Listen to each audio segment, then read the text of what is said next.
আপনি কি দেখছেন আসলে বিএনপি ২ দফায় প্রার্থী ঘোষণা করা হয়েছে এবং তারপরে অল্প কিছু বাকি আছে, সেখানে কতগুলো দেওয়া হবে, কাকে দেওয়া হবে সে বিষয়টি এখনো কিন্তু পরিষ্কার নয়। বিএনপির এই অবস্থানটা কেন আসলে? এটি তো আসলে তার রাজনৈতিক যে মিত্র আছে তাদের মধ্যে আমরা দেখছি এক ধরনের অসন্তোষ তৈরি হচ্ছে। আপনাকে ধন্যবাদ, দর্শক শ্রোতাদেরকে ধন্যবাদ, আমার সাথের আলোচককে শুভেচ্ছা। এবারের নির্বাচনটার প্রেক্ষাপটটা অন্য নির্বাচনগুলোর থেকে অনেকটা ভিন্ন। প্রথমত, বাংলাদেশের মানুষ দীর্ঘদিন পর এবং একটা জেনারেশন জীবনে প্রথমবার ভোট দেওয়ার একটা সুযোগ পেতে যাচ্ছে, যে আয়োজনটা হচ্ছে। এই আয়োজনে তাদের ভোটাধিকার তারা প্রথমবারের মতন প্রয়োগ করবে। 25-30 বছর বয়স হয়ে গেছে, কেউ কেউ সন্তানের বাবা হয়েছেন, অভিভাবক হয়েছেন, কিন্তু এখন পর্যন্ত ভোটাধিকার প্রয়োগ করতে পারেননি। এই ধরনের অনেকেই আছে।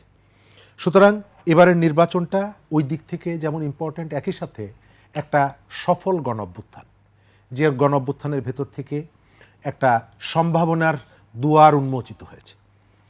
এবারের গণঅভ্যুত্থানের সম্ভাবনার যতগুলো জায়গা আছে, তার একটা জায়গা আমি দেখি যে গণঅভ্যুত্থানের ভেতর থেকে বিপুল সংখ্যক নতুন নেতৃত্ব, ইয়াং ব্লাড যেটাকে বলে, তারা মানুষের কাছে পরিচিত হয়েছে এবং নেতৃত্ব গড়ে উঠেছে।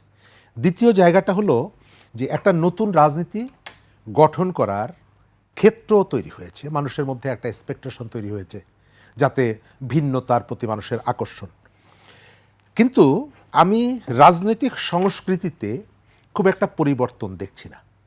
আমি আপনাকে মনে করিয়ে দেই, 24-এর শেখ হাসিনা যে আমি ডামির যে নির্বাচনটি করলেন, সেই নির্বাচনে আওয়ামী লীগের জোট সঙ্গে ছিল ওয়ার্কার্স পার্টি, এবং ওই পার্লামেন্টের মানে যে পার্লামেন্টটা বহাল ছিল, ওই পার্লামেন্টে ওয়ার্কার্স পার্টির একজন এমপি ছিলেন, তার নাম মোস্তফা লুৎফুল্লাহ। সাতক্ষীরা সদর থেকে নৌকা মার্কা নিয়ে জিতেছিলেন, ওয়ার্কার্স পার্টির নেতা। কিন্তু ওয়ার্কার্স পার্টিকে সম্ভবত 2টো আসন দিয়েছিল আওয়ামী লীগ, আর মোস্তফা লুৎফুল্লাহকে বাদ দিয়ে দিয়েছে আওয়ামী লীগের সাথে, ওয়ার্কার্স পার্টির সাথে কোনো ধরনের আলোচনা ছাড়া। আপনি একটা দলের সঙ্গে ইউনিটি করেছেন, তাদের একজন নেতাকে আপনি প্রতীক দিয়েছেন, আপনার প্রতীক, সেই প্রতীকে এমপি হয়েছে, কিন্তু তাকে যখন বাদ দিচ্ছেন, আসন দিচ্ছেন না, এই বিষয়টা আপনার শরিক সংগঠনের সাথে আলোচনা করার প্রয়োজন অনুভব করছেন না। আজকে আপনি দুইজন বিএনপির রাজনীতির সাথে একজন হচ্ছেন সরাসরি জোটের মধ্যে ছিলেন, আর একজন সমমনা বা প্যারালাল কর্মসূচি পালন করেছেন। দুজনের অভিব্যক্তি থেকে বুঝতে পারছেন যে এদের মধ্যে এক্সপ্রেশনটা আমরা দেখছি, অভিমত, ক্ষোভের এক্সপ্রেশনটা দেখছি। সবাই হয়তো ক্ষোভটা প্রকাশ করছে না, কিন্তু আমার ধারণা অনেকের মধ্যে এই ক্ষোভটা আছে। কেন ক্ষোভটা আছে? ক্ষোভটা আছে এই কারণে যে আপনি একটা পলিটিক্সে জোট করা অপরাধের কিছু না, আবার জোটটা করতে আসেন যারা, তাদের কতগুলো সীমাবদ্ধতা থেকে আসেন, আবার কখনো কখনো একটা বৃহৎ আদর্শকে সামনে রেখে আসেন এস্টাবলিশ করার জন্য একটা রাজনীতিকে। আমাদের এই সাবকন্টিনেন্টে আপনি জানেন যে পশ্চিমবঙ্গের বামফ্রন্ট প্রায় 34 বছর ক্ষমতায় ছিল, তারা কিন্তু একটা জোট করেই ক্ষমতাটায় ছিল, এবং তাদের জোটের মধ্যে টানাপোড়েন থাকে। কিন্তু আপনি জোট করতে গেলে প্রথম যে কাজটা, এবং এই কাজটা হচ্ছে বড় রাজনৈতিক দল যেটা, তার একটা উদারতা থাকতে হয়। আপনি রাজনৈতিক দলকে তার ব্যাপ্তি বিবেচনা না করে তার কন্ট্রিবিউশনটাকে আপনার বিবেচনা করতে হবে। আমি এই আমার সাথের আলোচকের উপস্থিতিতে বলছি, তিনি না থাকলে ভালো হতো।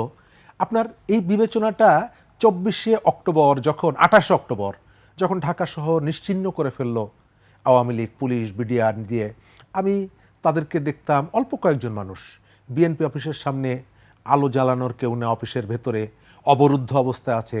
সেই অফিসের সামনে দিয়ে তো এই যে ছোট দল, আপনি নুরুল হক নূরের কথা বলেন, সাইফুল হকের কথা বলেন, সেই সময়ের গণতন্ত্র মঞ্চের কথা বলেন, তারা প্রতিবাদটা কিন্তু মাঠে জারি রেখেছিল।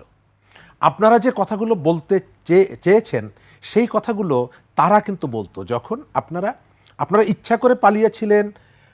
মানুষের ব্যাপারটা তা না, আপনি নির্যাতনের মুখে পালিয়েছিলেন, তাদের উপরে নির্যাতন ছিল, তাদের উপরে ভয়ভীতি ছিল, কিন্তু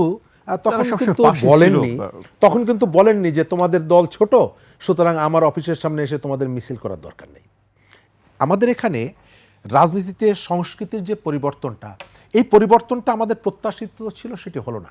আমি মোস্তফা লুৎফুল্লাহর ঘটনাও যেমন বললাম, ডাক্তার মোস্তাফিজুর ইরানের কথাও বললাম, কিন্তু আমরা রাজনীতিতে রাজনৈতিক সচেতন যারা, আমাদের প্রত্যাশার জায়গাটা হচ্ছে কোনো ধরনের কোনো উপঢৌকন না, কোনো ধরনের কোনো কি বলে ওই আপনি যে আসন দিচ্ছেন এটি উপহার না, এটা হওয়া উচিত তার অধিকারের জায়গা থেকে, তার যে কন্ট্রিবিউশনের যে জায়গা থেকে।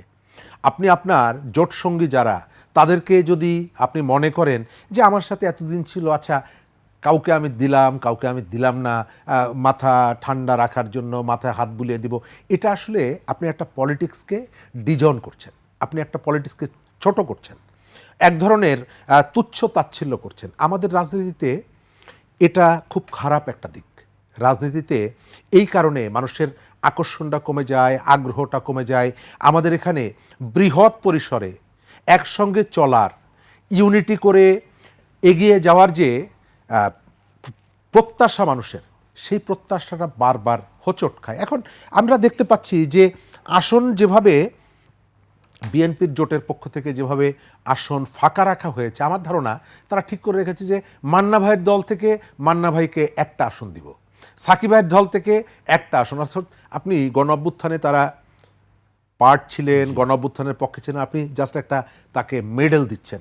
এটা কিন্তু মেডেল দেওয়ার থেকে তার গলায় আপনি একটা ওই উত্তরীয় পরিয়ে দিচ্ছেন, তার থেকে তাদের কন্ট্রিবিউশনটাকে বিবেচনায় রেখে আপনার উচিত, তিনি যেই হন না কেন, যত বড় দলই হন না কেন, সেই দলের উচিত সবাইকে ডাকা, ডেকে বলা, বাস্তবতাটা বোঝানো যে এইভাবে আমরা এই চ্যালেঞ্জগুলো মোকাবেলা করব। আমার ধারণা যারা তাদের সঙ্গে ছিল, বিএনপির সঙ্গে ছিল, তাদেরকে ডেকে কনভিন্স করা সহজ। ডাক্তার মোস্তাফিজুর রহমান ইরান যে অভিমানের কথা বলেছে, আমার ধারণা প্রত্যেকেরই তো কতগুলো প্রত্যাশা থাকে, তার যে ব্যাপ্তি, তার যে বিস্তৃতি, তার দলের, নিশ্চয়ই ওই ধরনের একটা ইফতারের আয়োজন করা, করে বেগম খালেদা জিয়াকে প্রধান অতিথি করা, এর ভেতর থেকে আমি কখনো কখনো দেখেছি অনেকেই নিজস্ব কর্মসূচি, কিন্তু দেখা যায় যে বড় দলের একজন বড় নেতাকে প্রধান অতিথি করা, কারণ তিনি চেষ্টা করেন যে তার এই অনুষ্ঠানটি যাতে একটু ফোকাসড হয়, আবার এর ভেতর থেকে একটা আন্তঃসম্পর্ক যাতে তৈরি হয়। নিশ্চয়ই তার পেছনে একটা উদ্দেশ্য থাকে।